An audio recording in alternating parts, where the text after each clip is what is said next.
សួស្តីពុកម៉ែបងប្អូនថ្ងៃនេះខ្ញុំសូមបង្ហាញអំពីវិធីធ្វើបង្អែមល្ពៅចាទីមុនខ្ញុំមានល្ពៅហើយនឹងស្លឹកតយសាគូ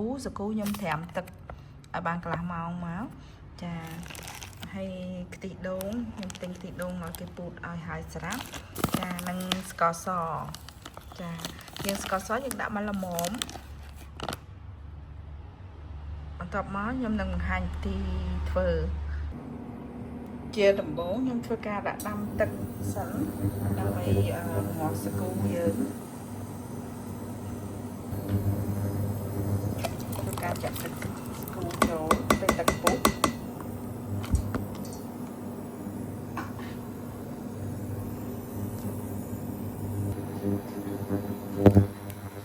បន្ទាប់មកខ្ញុំធ្វើការដាក់ស្លឹកតយនិងល្ពៅចូលព្រោះអីល្ពៅខ្ញុំដាក់ចូលឲ្យហើយទៅដើម្បីឲ្យឆ្អិនឆាប់ផុយ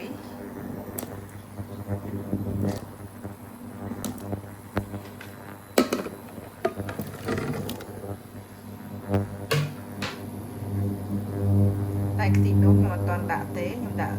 ល្ពៅឲ្យផុយបន្តិចទើបខ្ញុំដាក់ខ្ទិះដូងចូលបន្ទាប់មកខ្ញុំធ្វើការបោកទុះហើយយើងធ្វើការដាក់ខ្ទិះដូងចូលប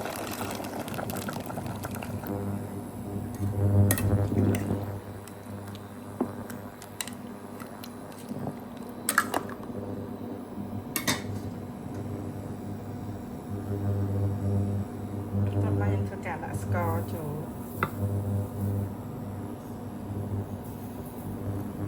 ដាក់ស្ករដាក់កន្លះចានយើងភ្លក់មកទៅតាមចំណង់ចំណូលចិត្តបើបងប្អូនចូលចិត្តផ្អែមអាចដាក់លើសនឹងទៅហើយខ្ញុំធ្វើការដាក់អំបិលបន្តិច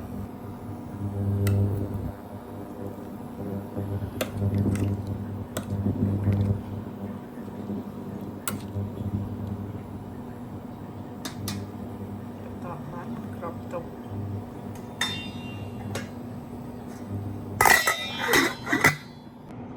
អរគុណពុកម៉ែបងប្អូនដែលបានទស្សនាវីដេអូរបស់អ្នកខ្ញុំតាំងពីដើមរហូតដល់ចប់អរគុណសូមជម្រាបលា